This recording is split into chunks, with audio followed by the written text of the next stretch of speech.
Bien, por favor, se van sentando los que todavía están de pie, por favor.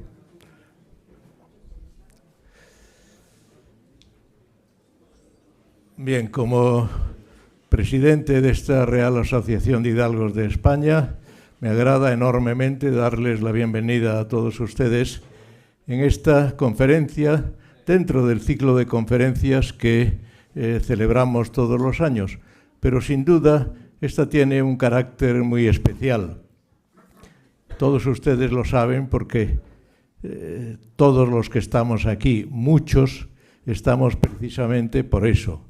Vivimos unos momentos que desde el punto de vista histórico muchos desean confundirnos. Y esta conferencia lo que quiere hacer precisamente es mostrarnos cómo fue la realidad y cómo fue en unos siglos que no son, desde luego, el siglo XXI. Nos honra, por lo tanto, mucho tener con nosotros a Marcelo Gullo para que nos hable de que no tenemos nada por lo que pedir perdón.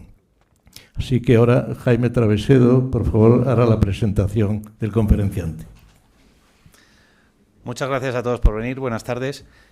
No necesita mucha presentación el profesor Marcelo Gullo, pero permitirme unas breves palabras explicando su gran recorrido, su gran currículum, que creo que es digno de mencionar.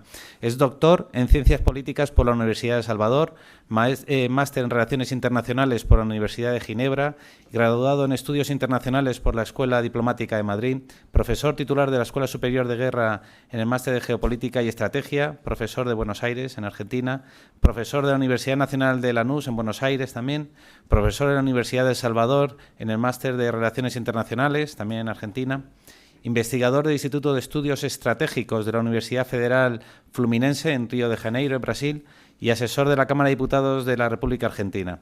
Ha publicado, como sabéis, numerosos libros que han sido bestseller en España: Madre Patria, Desmontando la leyenda negra, desde Bartolomé de las Casas hasta el separatismo catalán, Lo que América le debe a España, y este último del que vamos a hablar, que es Nada por lo que pedir perdón. Así que, sin más, no os quito más tiempo y le cedo la palabra al profesor. Muchas gracias por venir, profesor. Buenas tardes. Quisiera primero empezar con un profundo agradecimiento. Agradecimiento a la institución que me ha abierto sus puertas, a Jaime, que fue el que gestionó esto, pero también un profundo agradecimiento a todos ustedes que están acá, pero muy especialmente a los amigos que han hecho posible que yo siempre esté en España y que mis libros puedan estar en España y que yo pueda estar en España, porque yo vengo de Argentina, de la ciudad de Rosario, es decir, vengo del fin del mundo, de 14.000 kilómetros de distancia. Si Buenos Aires es el fin del mundo, Rosario es la periferia del fin del mundo. Estoy a 400 kilómetros de Buenos Aires. Y trasladarme a Madrid es muy difícil. Y hubiese sido imposible sin el apoyo y el cariño de muchos amigos. Me olvidaré de algunos y le pido disculpas, pero entre ellos a Almudena de Maestu, que me alojó en su casa, a May Rivas, a Concha de la Serna, a Enrique Elda, a Agustín de Diego, a Borja Díez de Rivera, y a tantos otros amigos como Miguel de Bertodano, que me han brindado su cariño, que me han dado su apoyo, y sin ese cariño y ese apoyo incluso material y físico, a mí me hubiese resultado imposible estar en Madrid y que mis libros hubiesen sido conocidos, porque no hubiese podido llegar. Así que es de bien agradecer a los amigos todo lo que han hecho por mí, y es lo primero que quería decirles, y agradecerles a ustedes que están hoy presentes acá.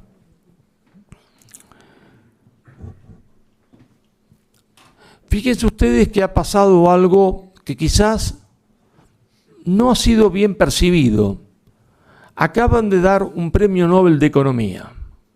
Ustedes dirán, Marcelo, ¿qué tiene que ver esto con la conferencia que tiene que dar hoy? Tiene mucho que ver. Permitan ustedes, porque a veces la memoria es frágil, sobre todo de los nombres presentes, se trata de James Robinson. Le acaban de dar el Premio Nobel de Economía. ¿Y qué ha dicho él? ¿Qué ha dicho? Que tiene que ver con nosotros. Bueno, él ha dicho cuando le entregan el Premio Nobel que América Latina, que ya es un nombre falso, ya empezamos mal, ¿no? Ya es un nombre falso, que el atraso, el subdesarrollo de América Latina se debe a la explotación de los indígenas que hizo España.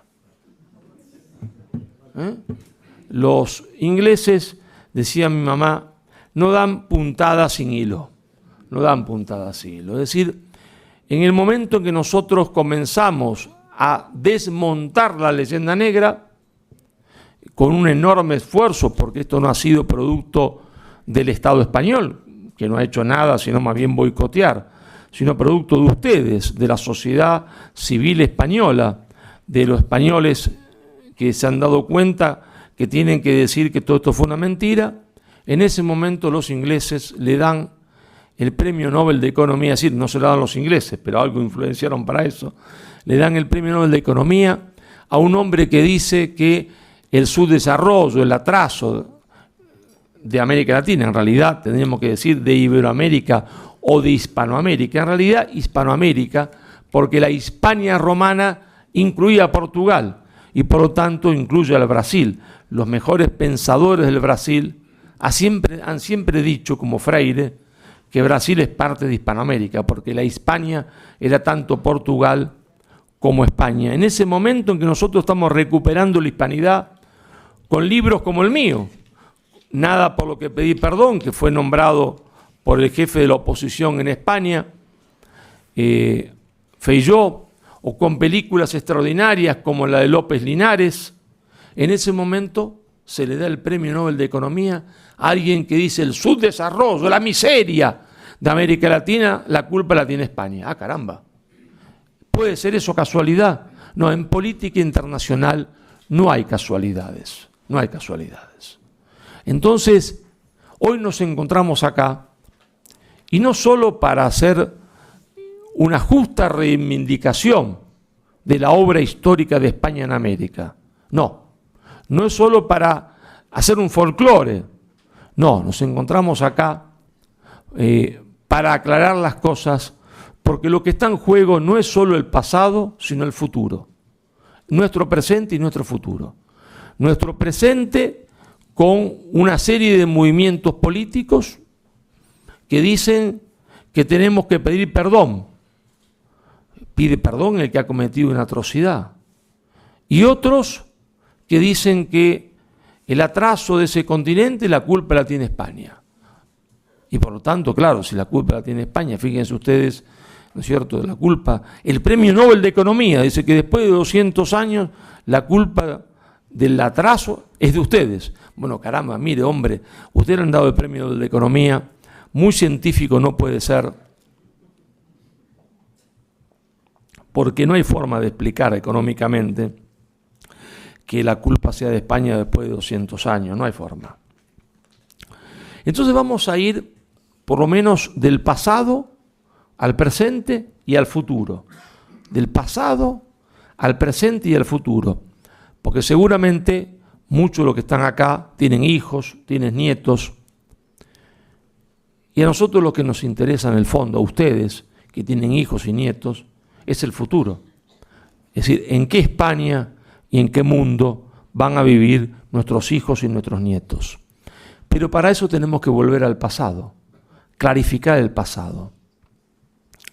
Y entonces,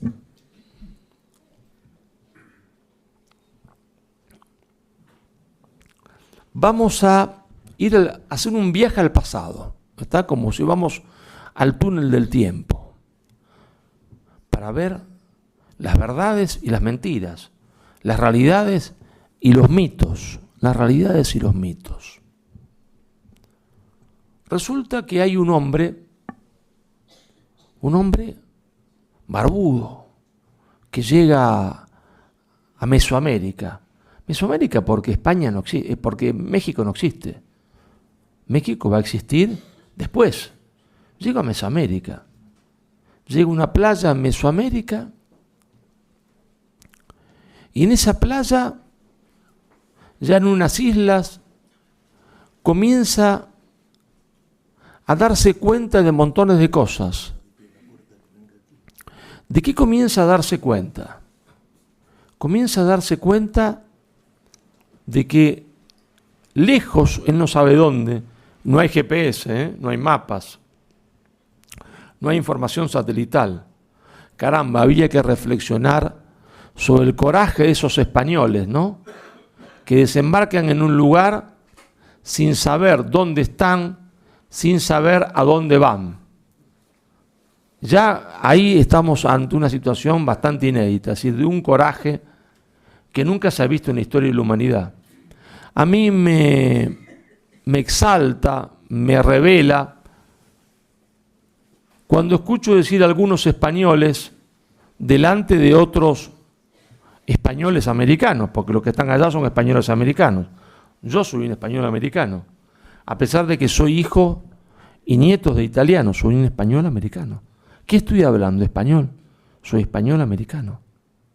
Me revuelve las tripas cuando escucho un español decir, no fui yo, ni mi antepasado, fueron los que fueron allá, como diciendo, esos no tienen nada que ver con los que fueron a América, renegando de aquellos que hicieron la historia de España, la historia más grande de España. Imagínense ustedes, esos hombres llegan a Mesoamérica, 1000 hombres, 700, sin ninguna información, sin nada, y comienzan a darse cuenta de un secreto, es que enfrente de ellos está un imperialismo antropófago, Se dice fácil, ¿no? Se dice fácil, pero si ustedes piensan un segundo, nunca existió en la historia de la humanidad un imperialismo antropófago, es decir, un Estado montado con una sinergia, con una estructura administrativa, política y militar para capturar gente, para comérsela. Sí, existió Cartago. Cartago hacía sacrificios humanos, claro, de niños, sí. Y Roma por eso fue más justa que Cartago y tenía derecho a vencerlo, porque tenía una propuesta superior de justicia. Pero nunca había habido en la historia de la humanidad una estructura política cuya esencia sea conquistar otros pueblos para arrebatarle a sus hijos, a sus nietos, a sus hermanos, a sus esposas, para llevarlos a una pirámide, arrancarle el corazón y comérselos. Eso no había existido nunca, jamás. Porque si hay algo que al hombre le repugna, porque hay algo que se llama el derecho natural, aquello que todos los hombres saben sin necesidad ni siquiera de conocer a Dios, es decir, que uno no puede comerse a otro hombre, no, le repugna al hombre mismo eso. Sin embargo, los aztecas se comían 20.000 personas por año, pero eso no lo digo yo, lo dice Prescott, historiador que era pro-azteca, pero Prescott dice, no me atrevo a decir que la cifra de 150.000 sea falsa. Fíjense esto, él dice 20.000, pero dice, no me atrevo a decir que la cifra de 150.000 sea falsa. Es terrible eso que dice. Y yo dije, bueno, si Prescott va a la baja, ¿no? Como en la bolsa, ¿no? Y otros van al alza, 150.000, hagamos un promedio como en la bolsa, ¿no? Y digo, entonces pongamos 80.000. ¿Saben qué quiere decir eso? Quiere decir que los aztecas mataban por año, si uno toma la cifra actual de la población de México, 4 millones de personas al año. Es decir, algo que nunca se ha visto en la historia de la humanidad. Pero los aztecas solo representaban una pequeña parte de los pueblos que habitaban Mesoamérica. Eran originarios, bueno, tan originarios como los españoles, porque habían venido del norte de los Estados Unidos. Habían llegado un poco antes que los españoles, 200 años antes. En términos históricos, nada. Y solo representaban a lo mucho como el 10% de la población. Es decir, el 10% de la población que se comía al resto. El problema es que los mexicanos están tan confundidos como nosotros. Si nosotros vamos a México y nos parásemos en una esquina de esa ciudad que tiene 20 millones de habitantes y parásemos a los transeúntes y dijésemos, mire, vamos a hacerle usted una prueba de ADN, comprobaríamos que de cada 10 que caminan por la Ciudad de México, 9 descienden de aquello que los aztecas se comían. Y le diríamos, mire señor, usted está acá vivo porque no se lo comían los aztecas. Usted está acá vivo porque llegó Cortés. Porque los aztecas tenían un pequeño problema. No sabían hacer bien sus cálculos económicos. ¿Y qué hacían? Se comían más gente que la capacidad de reproducción de los pueblos dominados. Es como si yo tengo 100 gallinas y me como más pollos y gallinas que la capacidad de reproducción de las gallinas. Al final me quedo sin gallinas, ¿no? Y estas bestias, porque eran bestias, no eran seres humanos. Quien come a otro hombre no es un ser humano, es una bestia. Se comían más que lo que el otro se reproducían. Si no llegaba Cortés, eso era un genocidio absoluto. Es decir, Cortés evita el genocidio de los pueblos dominados por los aztecas. Es decir, el 90% por ser, en realidad mucho más, 95 o 98%, deberían estar agradecidos que España llegó. Aunque fuese cierto que España los explotó después, están vivos porque llegó a España. Si no, no estarían ahí. Si no, no existirían más. Es más claro que canta un gallo. No existiría más. No estarían caminando por México. Están vivos porque llegó a España. Porque llegó un hombre que fue Cortés. Pero Cortés, con 1000 hombres, no podía hacer nada. ¿Cómo 1000 hombres pueden derrotar a un ejército azteca que conoce el territorio, que ha dominado a los otros pueblos, que tiene un ejército formal?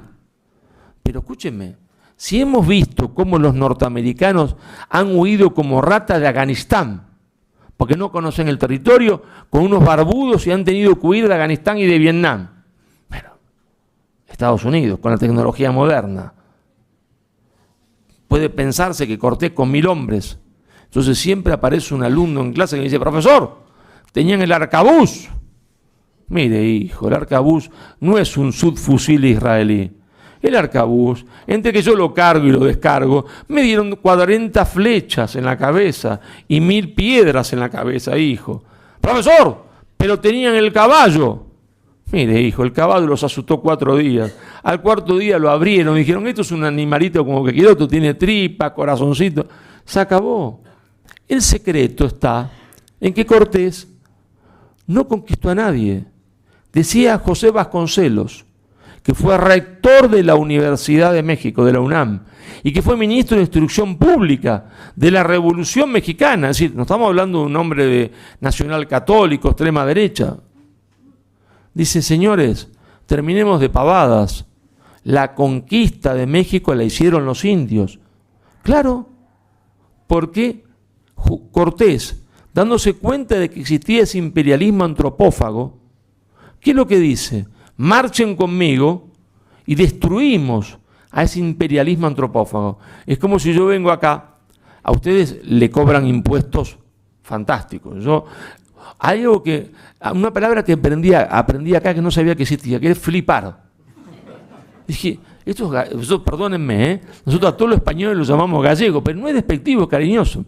Somos medio raros porque a los árabes les llamamos turcos, ¿no? A los españoles gallegos, a los judíos rusos, es decir, a los italianos gringos. Es decir, bueno, estamos un poco locos, es cierto. Y entonces aprendí la palabra flipar, ¿no? Y no es posible que Cortés con 1000 hombres conquistase a nadie, ni que si tuviese subfusiles israelíes o los subfusiles de la OTAN. Eso es imposible. Cortés junta un ejército de 300.000 indios, y 300.000 indios, conducidos por él, que era un genio, era Julio César, era Julio César.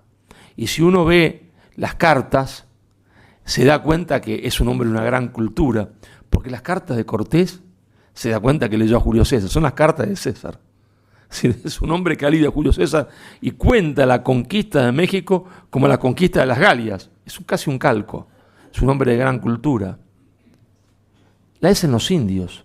Son 300.000 indios que vencen a 200.000 indios. Pero imagínense ustedes que yo llego acá, a ustedes les cobran impuestos fantásticos. Yo flipo cuando, de ahí venía la palabra flipar, ¿no? Que me había olvidado. Cuando veo lo que tienen que pagar un hijo cuando recibe la herencia del padre. Pero digo, acá, en Madrid menos, pero en Asturias, en otro lugar me han contado, pero el Estado se queda con todo. Y yo, ¿para qué le dejo una casa a mi hijo si se va a quedar el Estado? Pero imagínense ustedes, eso ya es gravísimo, ¿no? Pero imagínense ustedes que el Estado le pidiese a ustedes, en vez de impuestos, que le entregan a sus nietos, un nieto por año, un sobrino, la esposa, el hijo, un hijo mío, un nieto, un sobrino. ¿Para qué? Para llevarlo, supongamos, el señor Sánchez a Madrid, ahí, ¿no es cierto?, le abren el corazón y después se lo comen. Y vengo yo, que estoy loco, claro, por eso escribo estos libros como este, Nada por lo que pedir perdón, o primero Madre Patria y después Lo que América debe a España, y le digo, marchemos contra Madrid y terminemos con eso para que nadie más se coma a sus hijos. Yo estoy seguro que aquellos que tienen artritis, están mal del corazón, los que tienen mal del hígado, ¿se entiende?, los que van al médico, todos aún así marcharían conmigo, todos. Porque ¿quién quiere ver a su nieto, a su hijo, a su padre, a su hermana, a su esposa, ver, se entiende, a esos seres queridos en un altar que le saquen el corazón y se lo coman? Nadie. Estarían con una indignación gigantesca y todos vendrían conmigo, aunque uno viniese en muleta, otro en bastón, todos marcharían conmigo contra ese Tenochtitlán. Eso fue lo que pasó. Pero claro, la señora Claudia, presidente de México, dice, había una gran civilización y España la destruyó. Mire, señora, terminemos con los mitos. Una civilización no se juzga por sus obras materiales, se juzga por sus valores, por los valores que la sustentan. Si juzgásemos a los pueblos, a los gobiernos, por las obras materiales, pues señores, entonces no hay ninguna duda que la mejor Alemania fuera de Hitler, porque como obras materiales hizo un montón. Sí, pero era un grupo de asesinos, era un gobierno de asesinos, con cámaras de gas. El equivalente a la cámara de gas son las pirámides. Entonces, que ahora esté de moda reivindicar y lleven a los turistas y la iluminen las pirámides, es como iluminar y reivindicar las cámaras de gas. Esa civilización no tenía nada bueno. Sí construyó grandes pirámides y la ciudad estaba muy ordenada, como el Berlín de Hitler, estaba muy ordenado. Sin ninguna duda que estaba ordenado el Berlín de Hitler. Y Múnich también, y Bremer también, estaban ordenadísimos. Pero había un problema de valores. Habían decidido matar a gente. Y estos tenían la costumbre de matar mucha gente, 20.000 por año. Entonces no hay nada que reivindicar de esta gente, nada. Pero esto es así porque incluso los aztecas entendieron que era así. Porque fíjense usted una cosa, entra Cortés a Tenochtitlán. ¿Y qué es lo que tendría que haber pasado? Bueno, lo que tendría que haber pasado es que Cortés entra con 300.000 tlaxcaltecas, totonecas, que durante años le han matado a Jaime, a su esposa, a su hijo. Pero Jaime tiene un odio terrible, es decir, lo que quiere es matar a los otros. Y sí, es la naturaleza del hombre, es decir, si le han quitado a su esposa, a sus hijos, a su hermano y a su padre, él quiere entrar a Tenochtitlán y acabar con los aztecas, asesinarlos. Y sí, y sí. Sí. Dirán, no está bien, miren, no está bien, pero es la naturaleza del hombre. El hombre tiene un odio gigantesco porque tiene un odio acumulado. ¿Y Cortés qué dice? No, escúchenme. Ahora ustedes no pueden comerse a los otros y matarlos así. se acabó, es otra historia. Acá empezamos una cuenta nueva, una página nueva de la historia. ¿Y qué es lo que pasa? Es que Cortés va a poner presos, a asesinar a la aristocracia azteca, a la hija de Montezuma, a los nobles. No. Es decir, dice, señores, es una página nueva, damos vuelta a la página, acá hay una gran reconciliación, esto se terminó, hay una historia nueva, ya hay que entender que pasamos otra cosa.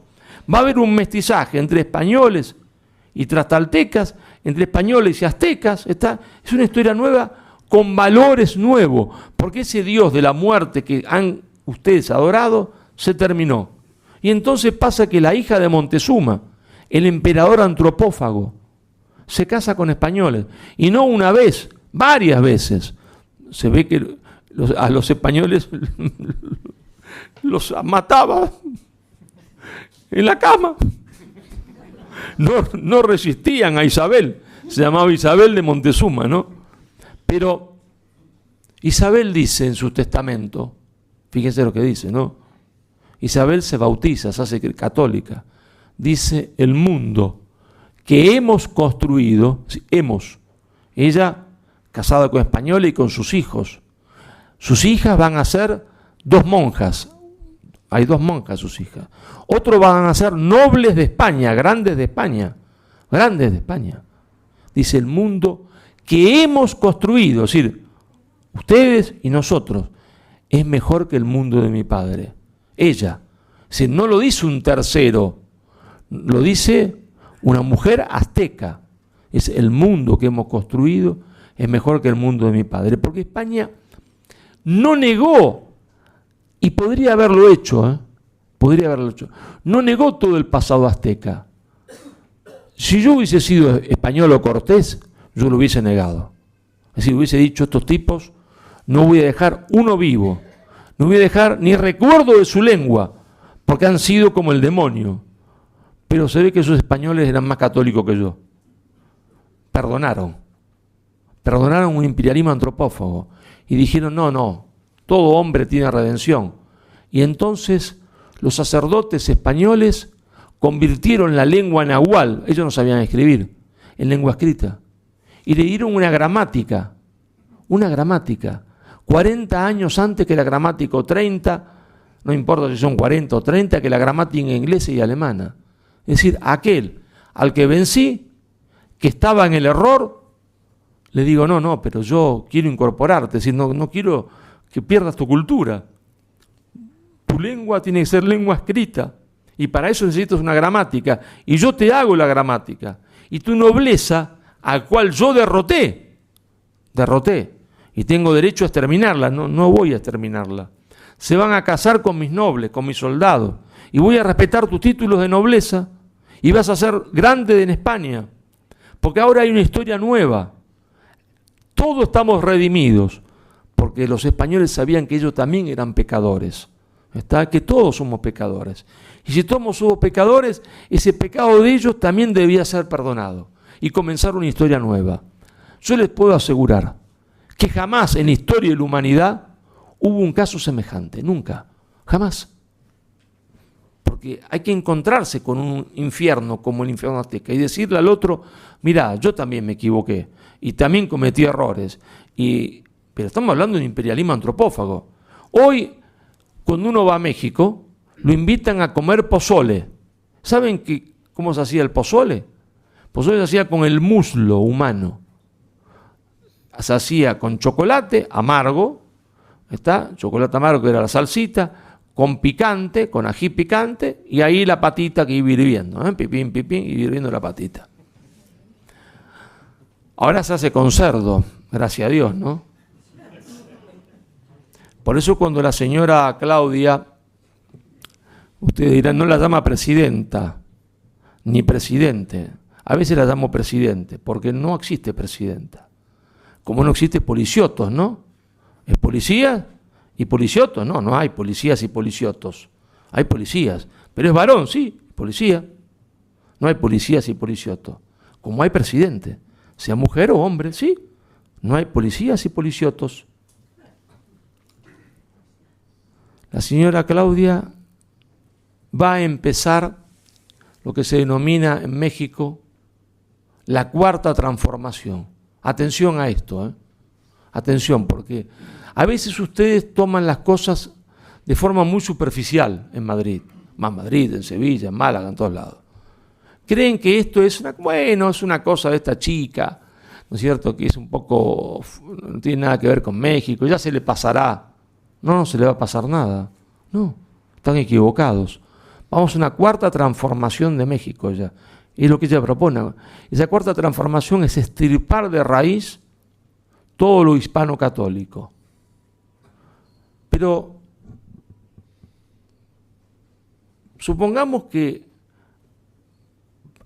me contrata a mí para hacer eso, ¿no? Bueno, todo hombre tiene su precio, dice, yo no lo tengo, pero supongamos que sí. Me dice, Marcelo, encárgate vos de extirpar, ya que conocés también la hispanidad y la catolicidad, de extirpar, se entiende, todo lo que trajo España. Bueno, lo primero que tengo que hacer, me llevo a mi amigo Jaime que me asesore, es decir, es extirpar el español, ¿no? Vamos a hablar todo ahora, algunos nahual, otro tlaxcalteca, otro totoneca, ¿no? Porque no tenemos que hablar más español, ¿no? Yo no sé qué hace ella hablando español. Lo primero que tiene que hacer, si es coherente con sí misma, o es hablar la lengua de sus antepasados, que no es el español, de una tribu, o hablar azteca, nahual. Bueno, entonces ya imponemos por la fuerza hablar nahual. No es broma, ¿eh? Los norteamericanos lo hicieron en Filipinas. No es broma. Es decir, si ustedes encuentran un filipino, se llaman Corazón Aquino, Ricardo García, Roberto Márquez. Yo me acuerdo, estaba en la escuela diplomática el primer día de clase y viene uno y me dice, Ricardo García. Y yo lo abrazo, Ricardo García de Filipinas. Y el tipo se me queda mirando. No hablaba una papa de español. Era Ricardo García, pero lo único que sabía decir en español era Ricardo García. Bueno, es lo que quieren hacer ellos en México, extirpar el español. Pero supongamos que lo logramos. Me contratan a mí para eso, con Jaime, ¿no? Nos traicionamos a nosotros mismos, somos como Judas. Y extirpamos, se entiende, el español. Y extirpamos el catolicismo, volvemos, se entiende, a los dioses aztecas. Hay un problema. Todos los domingos, en vez de ir a misa, tenemos que hacer alguna ceremonia un poco más dura o cruel. Tenemos que conseguir a alguien a que llevarlo a la pirámide, abrir el corazón, tirarlo por las cosas y comerlos. No nos comemos 20.000, pero uno hay que comerse por año, por lo menos, ¿no? Es más difícil que comerse una hostia. Y es un poco más difícil ¿está? Para empezar, porque si la carne está dura, no hay que hervirla bien. Supongamos que lo logramos y hacemos una gran fiesta, ¿no? Entonces me dice ella, vamos a hacer la fiesta en el palacio. Y yo le digo, mire, señora Claudia, hay un problema. Si la hacemos en el palacio, este palacio le hicieron los gallegos, nosotros le llamamos gallego a todo, ¿no?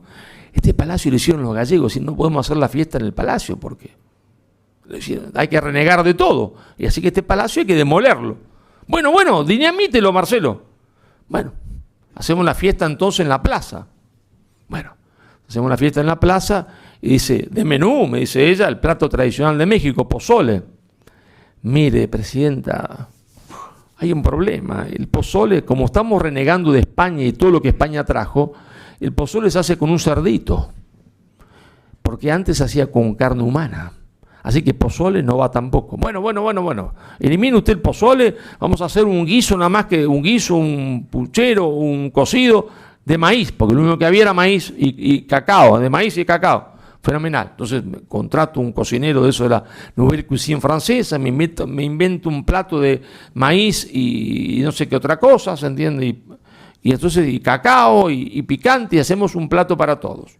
Ya estamos en la plaza, el palacio lo hemos demolido, estamos todos hablando en nahual que no sabemos cómo hablarlo, y de repente viene la fiesta. Claro, no hay, se entiende, cena sin fiesta en México, ¿no? Que pasen los charros, y vienen los charros. Y yo tengo que decirle, presidenta, tenemos un problema. Estos charros, esos sombreros y esa vestimenta son de Salamanca. ¿Está?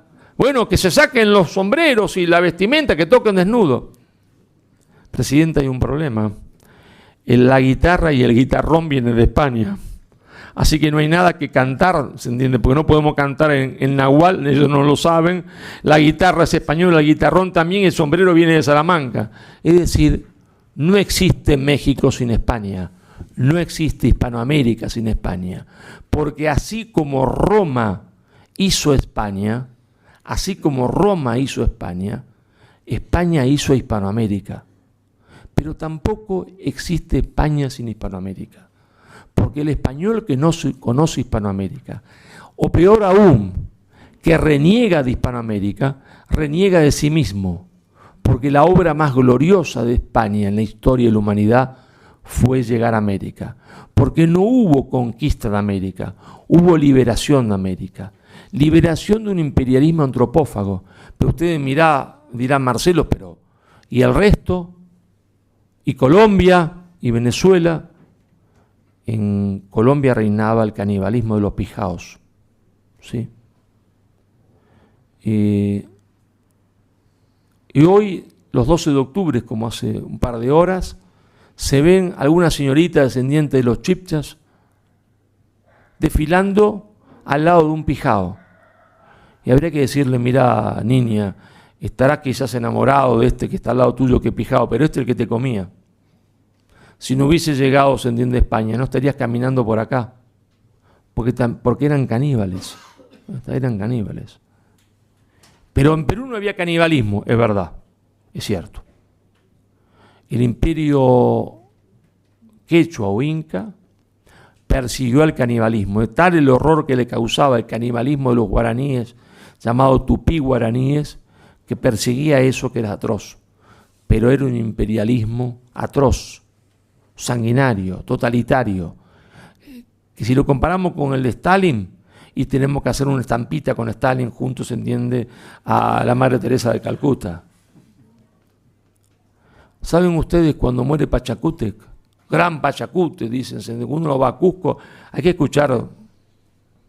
Yo me pongo un casco, ¿no?, cuando voy acá a Cusco. El gran Pachacútec, mire, el gran Pachacútec, cuando murió, fue enterrado con 5.000 niños vivos. Se dice fácil, ¿no? 5.000 niños vivos, que no eran quechuas o cusqueños, eran de los pueblos que los quechuas o incas habían dominado, 5.000 vivos. Por eso cuando llega Pizarro,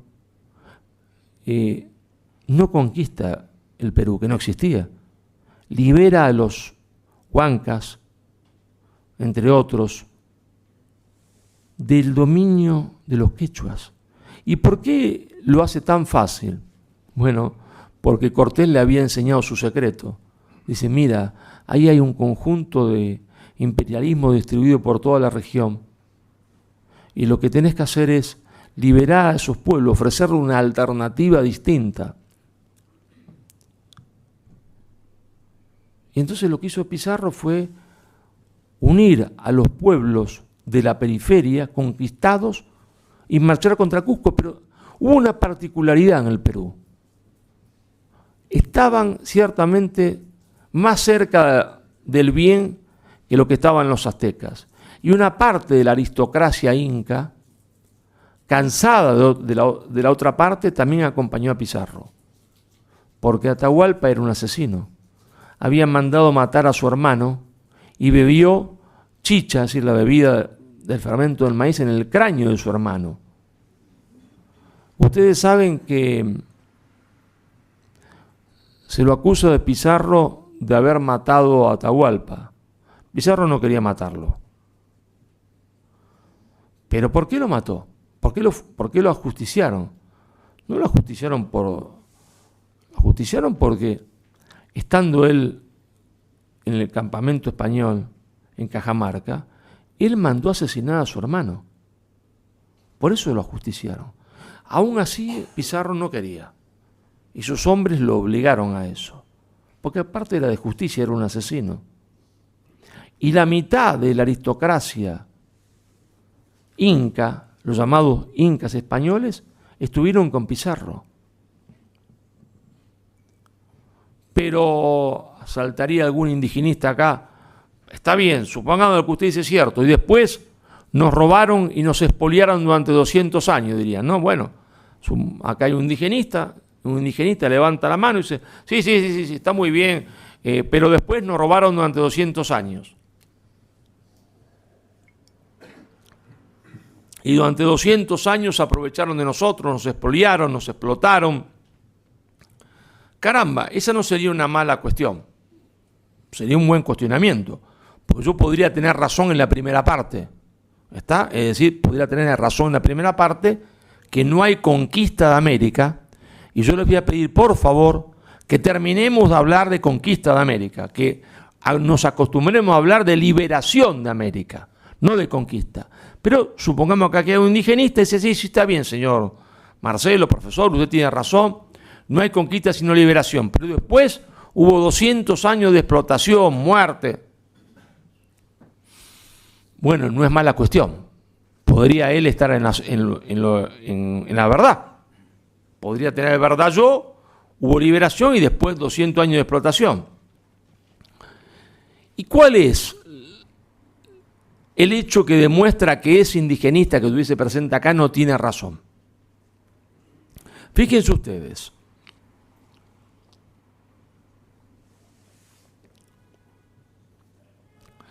Si una potencia colonial, supongamos que España era una potencia colonial, que no lo fue, España no tuvo colonia, tuvo virreinato, es decir, desde un comienzo Isabel dijo, esas personas que están ahí son castellanos, es decir, son súbditos de Castilla, y dijo, los que están ahí, cásense con españoles, los españoles con los indígenas. Pero supongamos que España fue una metrópoli colonial, opresora, terriblemente opresora, y con mucha fuerza. Cuando un pueblo está sometido a una explotación terrible, no puede rebelarse, claro, porque tiene un ejército de ocupación, ¿no es cierto? Porque si hay conquista, hay ejército de ocupación, porque si no, ¿cómo se mantiene una conquista? Yo conquisto un país y después no tengo ejército de ocupación. Los que están ahí hacen lo que se dan la gana, se rebelan. Si hay conquista, tiene que haber ejército de ocupación. ¿Estamos de acuerdo en esto o no? Porque son el ABC de las cosas, de un razonamiento. Si hay conquista, tiene que haber ejército de ocupación. ¿Estamos de acuerdo, sí o no? Sí. Bueno, resulta que no hay ejército español en América. Primera cosa que nos llama la atención. No hay ejército de ocupación. Los tercios no están en América. Los tercios están en Flandes, en Milán, combatiendo por ahí. En América no. No hay ejército de ocupación. Pero si hay una explotación colonial y hay una metrópoli terriblemente opresora, los pueblos oprimidos no pueden rebelarse. Pero si la metrópoli entra en crisis, y no puede mandar ningún ejército porque está en guerra intestina, entonces es el momento, si eso pasa durante muchos años, que los pueblos se rebelan. ¿Estamos de acuerdo o no? Es pura lógica, ¿no? Resulta que España entra en una crisis fenomenal. En crisis fenomenal por el cambio de dinastía. Se pelean, se entiende, en España ejércitos. ¿Y qué pasa en América? No se mueve una mosca. No pasa nada. La gente no se rebela. No. Pero ¿cómo si España es la potencia opresora, la potencia colonial, y acá están en una pelea espantosa, matándose uno contra otro? Es el momento de rebelarse, porque aparte no hay ejército de ocupación. No se levanta una mosca. Todo el mundo dice, no pasa nada. Rarísimo, ¿no? Demuestra que Hispanoamérica no era una colonia, era parte de España. Pero entonces hay un contradictor nuestro indigenista. Pero sí, en 1810 nos rebelamos. Buena pregunta también, ¿no? Buen cuestionamiento. Es un buen cuestionamiento. En el 1700 no, pero en 1800 sí. Bueno, hay que también responder a eso. Y entonces ahí viene una cuestión. Yo desafié a todos los indigenistas. Desafío a la señora Claudia, al señor Boric en Chile, al señor Petro en Colombia, al señor Evo Morales en Bolivia, a un debate. Nunca ninguno aceptó. ¿Y a qué los desafío? ¿Cuál fue el comportamiento de las masas indígenas, de los llamados pueblos originarios, mal llamados pueblos originarios, porque de América no es originario nadie? En los llamados pueblos originarios entraron por el estrecho de Bering, caminando. ¿Por qué? Porque era la glaciación, las aguas se congelan, baja el nivel del agua y se formó un puente natural entre Alaska y Siberia. Ahí entraron los pueblos originarios, ¿está? Es decir, entraron del Asia. Quien llega antes no es originario, ¿no? Por el solo hecho de llegar antes. Después vino el cambio climático, las aguas subieron y esos pueblos quedaron aislados del Asia. Pero son pueblos que provienen del Asia. Bueno, cuando viene la convulsión de 1810, la gran pregunta es, ¿cuál fue el comportamiento de las masas indígenas? Si España es una potencia opresora, lo natural, lo lógico, es que las masas indígenas se sumen en ese momento a la lucha contra España. ¿Sí o no? Sí, ¿no? Es lo lógico. Bueno, resulta que los indios Guajira, que están entre Colombia y Venezuela, a caballo en el lago Maracaibo, ahí estaban ahí, están contra Bolívar. Los indios Guajira están contra Bolívar. ¿Y saben solo cuándo Bolívar pudo vencerlos? Cuando desembarcaron en Colombia, Venezuela, 5.000 casacas rojas, decían los indios. ¿Y quién eran los casacas rojas? El uniforme rojo es un uniforme británico. Eran 5.000 británicos. 5.000 soldados británicos. Que decían los ingleses que no eran de ellos, que eran voluntarios, pero tenían el uniforme británico, ¿no? Siempre por casualidad. Como se le da ahora el premio Nobel de Economía a un hombre que dice que la culpa de su desarrollo, se entiende, de Hispanoamérica la tiene España. Es siempre por casualidad. Entonces, hay una casualidad de la historia universal cuando nos referimos a los ingleses. 5.000 casacas rojas contra los Guajira. Entonces, me dicen siempre a un alumno, profesor, seguro que el calor del trópico, a esos indios Guajira le quemó el cerebro, las neuronas se las quema el calor. Bueno, hijo, le digo yo, puede ser, a ver, puede ser. Entonces, a los Guajira le quemó las neuronas el calor. Puede ser. Veamos entonces, cuando Bolívar intenta llegar al Ecuador, hay un nudo, porque ustedes saben que la cordillera de los Andes no es la montaña de España, son 5.000 y pico metros de altura, formando como nudos. No se puede pasar por cualquier parte. Hay lugares donde se puede pasar, otros no. Hay un nudo, el nudo de Pasto. Resulta que Bolívar intenta pasar y ahí, ¿quién lo detiene? Españoles. Españoles no había en América prácticamente. Lo detienen los indios pastuzos. Lo detiene el general Agualongo. 100% indio pastuso. No pueden derrotarlo, tardan un montón en derrotarlo. Cuando lo van a fusilar, como los ejércitos siempre hacen la misma cosa, cuando uno encuentra un general de esta naturaleza, de este valor, un hombre que sabe combatir, lo que quiere es en realidad incorporarlo, que traiciona e incorporarlo. Dice, bueno, mira, no te fusilamos, pero te incorporás a nosotros. Por eso los Estados Unidos incorporaron a un montón de nazis a lo que después va a ser la CIA. Sí, es así. El primer jefe de la OTAN fue un nazi, por si no lo sabían, un general alemán que era nazi. Hoy todo se olvida. Bueno, no hay que olvidar nada. Entonces le dicen a Agualongo, te incorporás al ejército nuestro y se acabó, no te fusilamos.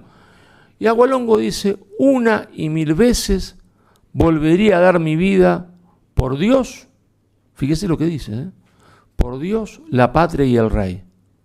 1.000 veces volvería a dar mi vida por Dios, la patria y el rey. Esa era su bandera. La bandera decía por Dios, la patria y el rey. Lo derrotan a Agualongo. Y la última batalla es la batalla de Ayacucho, en el Perú. En las Pampas de Ayacucho. Pampa quiere decir planicie, ¿no? Pero una planicie a 3.000, 4.000 metros de altura. 2 ejércitos, dicen los manuales, los manuales en Argentina, en Perú, en Bolivia. El ejército llamado realista y el ejército llamado patriota. Hay algo que empieza a llamar la atención. En los 2 ejércitos hay españoles peninsulares. Es raro, ¿no? 2 ejércitos. Dicen los libros que uno es realista y otro es patriota. Y sin embargo en los 2 hay españoles peninsulares. Rarísimo. ¿Y eso cómo se explica? En los 2 ejércitos hay criollos. Los criollos tendrían que estar en el bando independentista. En los 2 hay criollos. De hecho, ahí estaban los hermanos Tours, que eran de origen francés, que se habían radicado en España. Antes de la batalla todavía había cierta sinergia del medioevo católico, como se iban a pelear hermanos contra hermanos. Los hermanos Tours, uno estaba en el bando llamado realista, otro independentista. Entonces acuerdan todos los que tenían hermanos, parientes, amigos, reunirse en la mitad del campo de Ayacucho y darse un abrazo y después matarse, pero primero abrazarse, ¿no? Había cierto todavía espíritu de la caballería. Los 2 hermanos Tours avanzan uno de un lado, otro de otro, y el que estaba en el bando llamado realista lo increpa al otro antes de llegar. Y a la distancia, dice, si para eso me llamaste, ¿para qué nos vamos a abrazar? Y se da vuelta. Cuando el hermano que estaba en el bando llamado patriota se da vuelta, el otro le grita, no, hermano, por favor, perdóname. Y terminan en un abrazo en el campo de Ayacucho. Después se fueron a matar uno contra otro. En los 2 había españoles, dijimos, en los 2 había criollos. Esto lo cuento en mis libros. Compren el libro, pues yo vuelvo a Argentina y mi hijo me dice, papá, ¿cómo te fue? No, fui allá, estaba todo Madrid, me fue fenómeno, me aplaudieron mucho. ¿Y cuántos libros vendiste? Ninguno, hijo. Y me dice, sos un fracaso, papá, dice.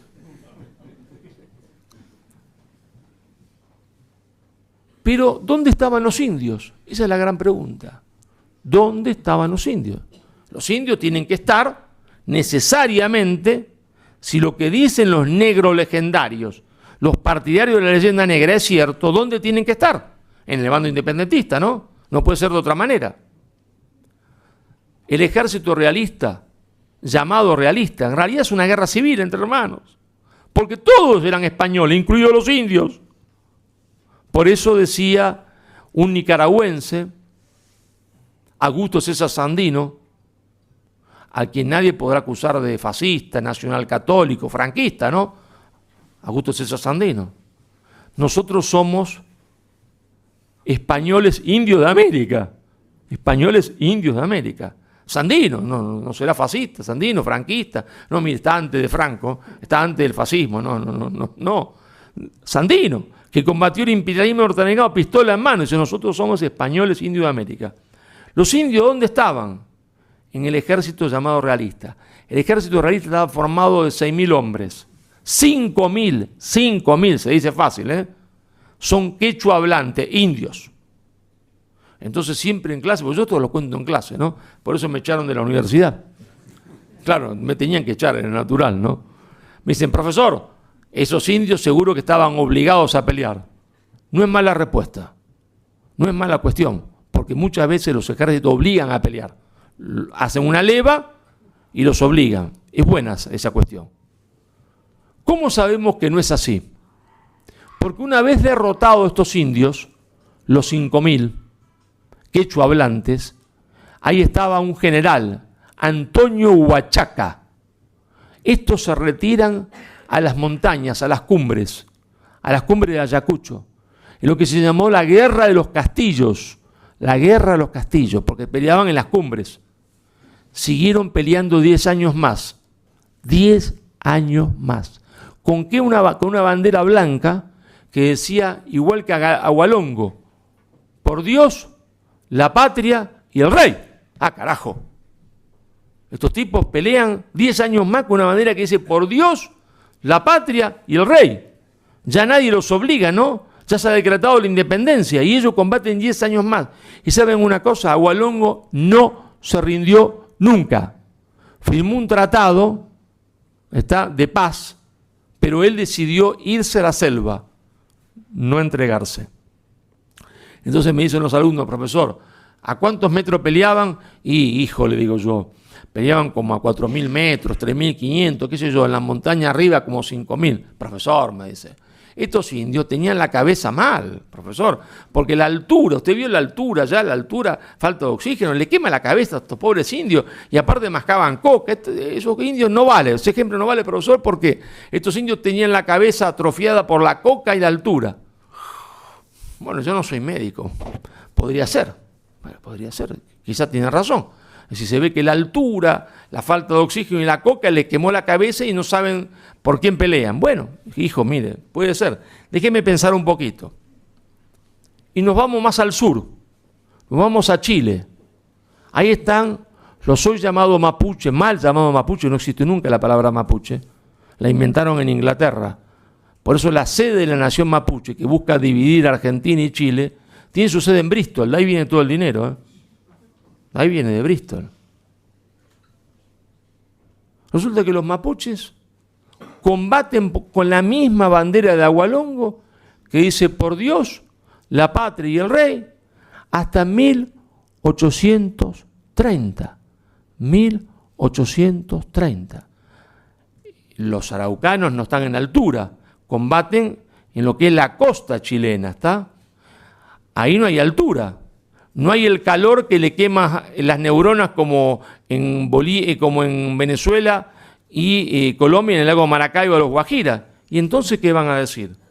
Ya no hay altura, no hay calor, están fresquitos los araucanos, ¿no? ¿Van a decir que el frío les quemó las neuronas? No. Es decir, hay un común denominador. Ese común denominador es que la conquista la hicieron los indios, en Perú, que acompañaron a Pizarro, en México, que acompañaron a Cortés, y la independencia, lamento decirle, la hicieron los españoles, que estaban ahí, los más españoles de todos, porque los indios estaban contra la independencia. Las masas indígenas no querían la independencia. Y no la querían, ¿saben? Entre otras cosas, ¿por qué? Porque los criollos eran unos vivos bárbaros. Querían adoptar el código napoleónico.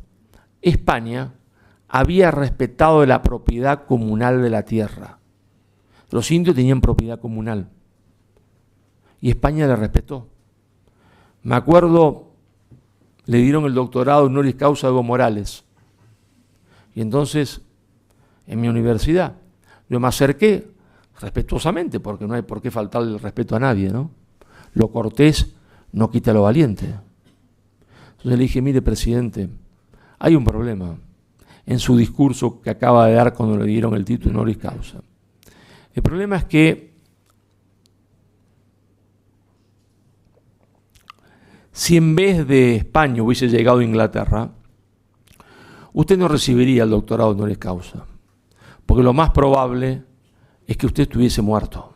Si no hubiese nacido nunca ni usted, ni su abuelo, ni su bisabuelo, ni su tatarabuelo, porque la política de Inglaterra fue el mejor indio es el indio muerto. Y cuando había mucha población y no podían matarlos a todos, hacían como en Sudáfrica, el apartheid, o como en Estados Unidos las famosas reservas. Ustedes saben, eso lo cuento en mi libro Madre Patria, todo esto lo digo para que compren mis libros, ¿no? Madre Patria, nada por lo que pedí perdón y lo que América le debe a España. En Madre Patria yo cuento que hasta el año 1922 los indios no tuvieron ciudadanía norteamericana. Estaban en la reserva y eran considerados miembros de otra nación. Digo, mire, presidente, usted estaría en una reserva, como están la mayoría de los apaches, de los comanches, borrachos. Algunos se han hecho ricos ahora porque le han permitido poner casinos, ¿no? O sea, peor, porque ahora tienen casino, droga y prostitución. Entonces me dice Evo Morales que habla perfectamente español, pero en público hace que no habla, ¿no? Porque él estudió en Argentina, en Tucumán. Se llama Juan por Juan Perón y Eva por Eva Perón, porque su padre estaba agradecido de la educación que habían recibido ellos y el trabajo. Entonces habla mal, tampoco habla quechua, ni aymara, no sabe hablar quechua ni aymara. Se hace el que habla mal a propósito. Entonces me dice en público, indio, español, matar indios, y cada vez que indio aprendía a escribir y leer, español, quemar ojo de indio, quemar ojo de indio. Bueno, le dije, mire, presidente, hay un problema, digo, en eso, porque hubo 150.000 graduados de escuelas primarias, que llamaríamos secundaria y universidad. Entonces toda la población hubiese quedado sin un ojo menos. Y no, y presidente, no. Y Garcilaso La Vega tenía los 2 ojos, las 2 manos. No, presidente. Furioso me dice, pero español, quitar tierra a indio y dejarnos sin tierra. Mire, presidente, yo con todo respeto lo tengo que decir, España respetó la propiedad comunal de la tierra. Pero había españoles terratenientes, sí, de tierras eriazas. Tierras eriazas son tierras que no tienen dueño, sí. Tierra que nadie cultivaba. Muchos españoles se hicieron propietarios de esa tierra, pero respetaron la propiedad comunal de la tierra. Y le dije, presidente, ¿usted sabe cuándo se terminó la propiedad comunal de la tierra? Con la Constitución boliviana de 1862 o 63, no recuerdo el año ahora. Ahí se terminó la propiedad comunal de la tierra. No con España, que la respetó siempre. No. En el fondo, muchos de los españoles que estaban allá, en realidad todos éramos españoles, unos indios españoles, otros criollos españoles, otros negros españoles. Los españoles de América, lo que querían quedarse con la propiedad de los indios, comunal. Esa era la verdad. Entonces, finalmente hicieron constituciones para quedarse imitando el código napoleónico, que no admitía la propiedad comunal, con la propiedad que era de los indios, hacerse más ricos todavía. Pero los indios estaban en contra de eso, porque entre otras cosas sabían que esos bandidos le querían quitar sus tierras. Entonces hay mitos y verdades.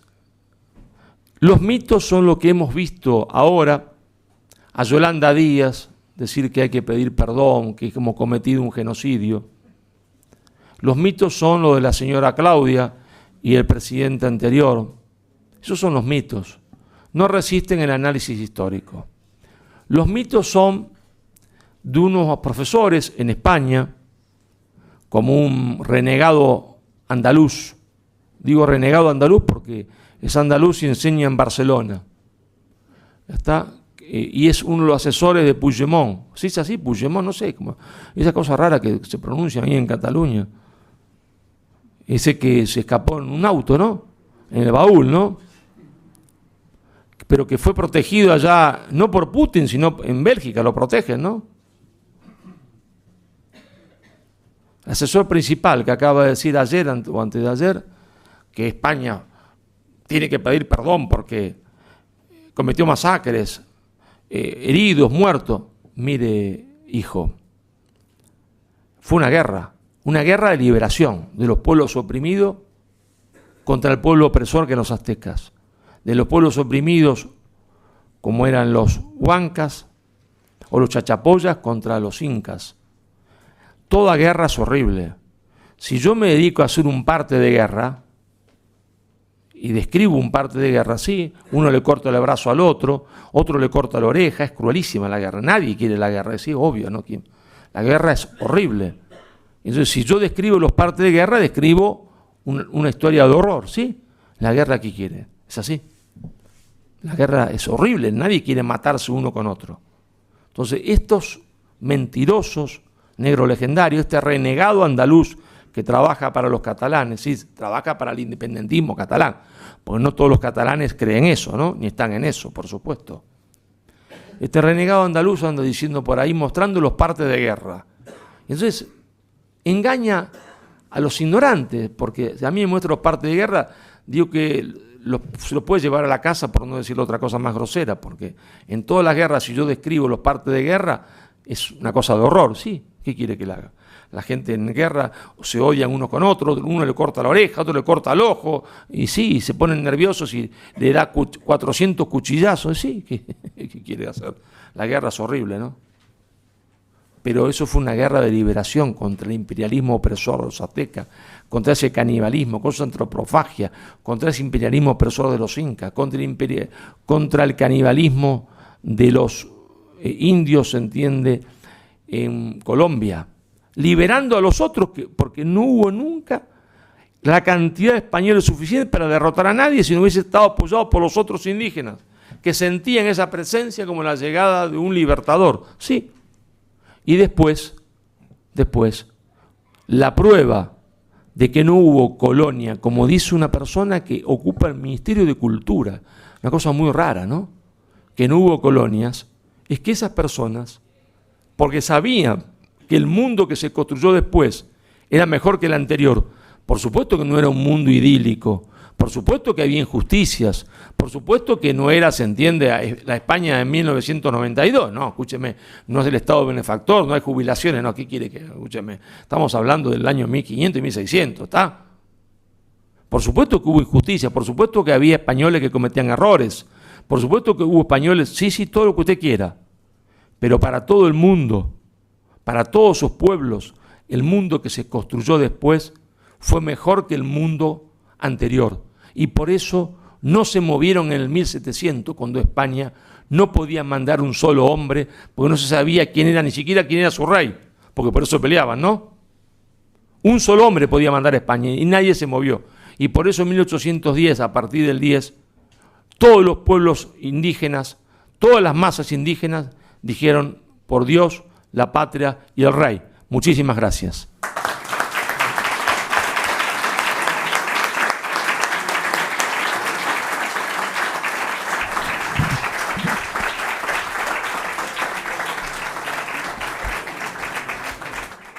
Muchas gracias por esta magnífica conferencia. Quería resaltar únicamente, porque al principio no lo dije, que nos ha sido gratísimo que esta conferencia ha sido organizada en colaboración con el Real Cuerpo de la Nobleza de Madrid, cuyo presidente, el conde Paredes de Nava, está en esta mesa. Muchas gracias, Manolo, presidente de la Real Asociación de Hidalgos de España, por acogernos, a todos los invitados y por colaborar con nosotros en la organización de estas conferencias. Y muchísimas gracias, Marcelo, por esta conferencia. Es un gusto escucharte y no sé si es todavía mejor leerte, ¿no? O sea que animo, como ha dicho Marcelo, a comprar los libros por una sencilla razón. Porque yo he ido a buscarlos a varias librerías porque quería que Marcelo me los dedicase y están agotados. O sea que es bastante complicado conseguirlo, así que si queréis aprovechar aquí, desde luego que os animo, porque es una oportunidad que nos brinda. Así que muchísimas gracias a todos por venir. Si alguien tiene alguna pregunta ahora o queréis hacer algún comentario, no sé si alguien tiene algo que decir o algo que preguntar, ¿tenéis alguna duda? El Duque de Veragua, Cristóbal Colón, por favor. Un segundito que te acercan el micrófono y así todo el mundo lo escucha.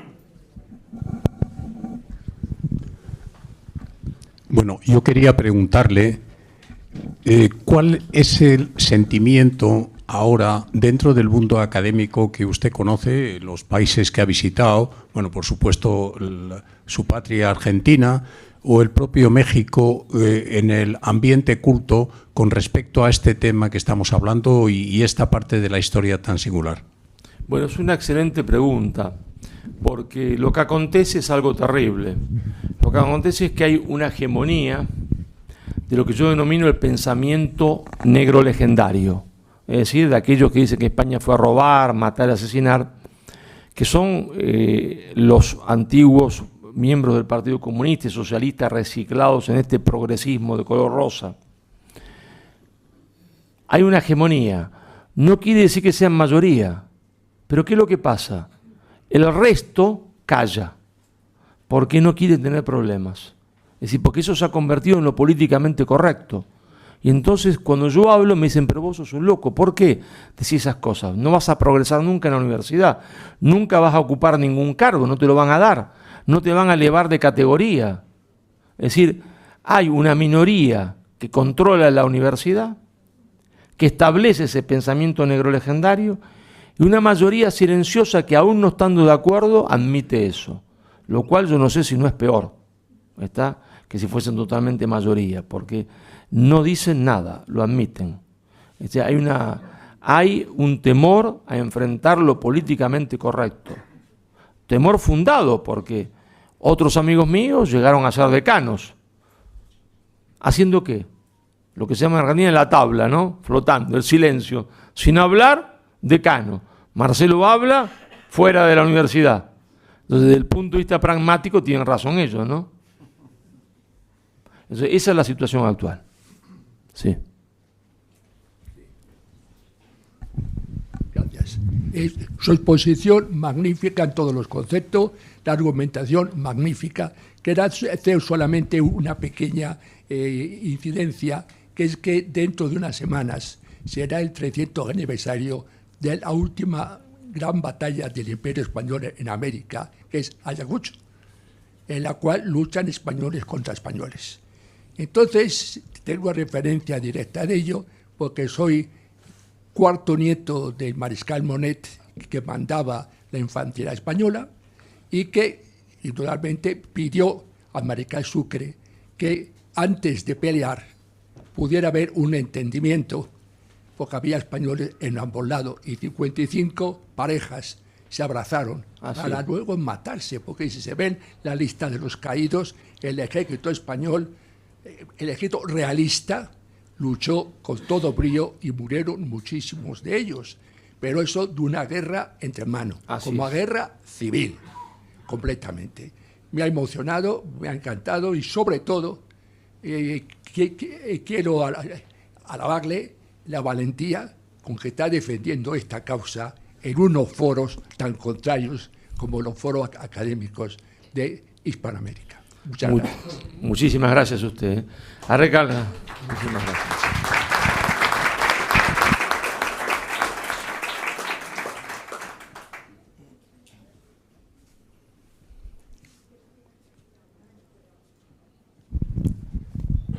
Sí, en primer lugar agradecerle una magnífica conferencia que nos ha dado, pero me gustaría preguntarle, ¿ve usted irreversible la situación a la que se ha referido en la pregunta de don Cristóbal? No, al contrario, yo creo que estamos en un punto de inflexión. Creo que hemos hecho un gran trabajo, yo he contribuido en algo a eso, otras personas también, como José Luis López Linares, María Roca Varela, hemos hecho un gran trabajo y estamos en un punto de inflexión. Sí, creo que podemos desterrar la leyenda negra, pero eso también depende mucho de ustedes. ¿Por qué? Porque, ¿qué es lo que pasa? Yo voy a Argentina, doy clase, ahora no porque me echaron, pero bueno, doy clase. Es un alumno, por los intercambios, o de verano, o normales, va a la Universidad de la Moncloa, o va a Barcelona, o va a Santander, o va a San Sebastián, vuelve y me dice, profesor, allá los gallegos dicen que no, que usted está equivocado, que usted hace leyenda rosa, que mataron, violaron, asesinaron, que son una porquería. Y entonces ahí se aplica lo que decían los romanos, y que todavía existe en el derecho nuestro, que es el derecho romano, a confesión de parte, relevo de pruebas. Si en la Universidad Complutense, si en la Autónoma de Barcelona, si en Vigo dicen eso, bueno, entonces hay que derrotar la leyenda negra en España, ¿está? Hay que derrotar la leyenda negra en España. Si no, no avanzamos nada. Pero yo tengo mucha esperanza, pero mi esperanza no es una esperanza idílica. Yo no soy un idealista, nunca lo he sido. Soy un hombre realista. Y creo que estamos avanzando en el camino correcto. Creo que la leyenda negra se cae como un castillo de naipes, porque no tiene razón. Y porque por primera vez hemos juntado muchas voluntades para que así sea. Pero fundamentalmente depende de ustedes. Si ustedes no nos ayudan y se quieren condenar y condenarnos a nosotros, bueno, entonces estaremos todos muertos. Pero yo pienso que no. Pienso que todavía hay españoles de bien, españoles con coraje, españoles con voluntad para decir basta. Basta, se entiende esta mentira histórica, que se pongan de pie y digan, señores, no tenemos nada por lo que pedir perdón. Tenemos que estar orgullosos de la mayor hazaña jamás hecha por ningún pueblo en la historia, que fue la liberación de un continente del horror, de los dioses del horror y de la cultura de la muerte.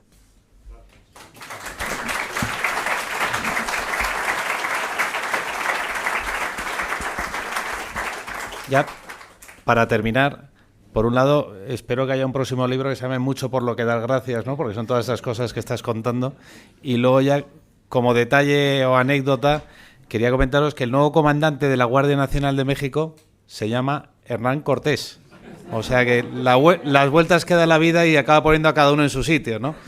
Y bueno, ya, si os parece, pasamos a tomar ahora una copita de vino y así podemos hablar más distendidamente, quien quiera, con Marcelo y con todos los demás. Muchísimas gracias, profesor. Gracias.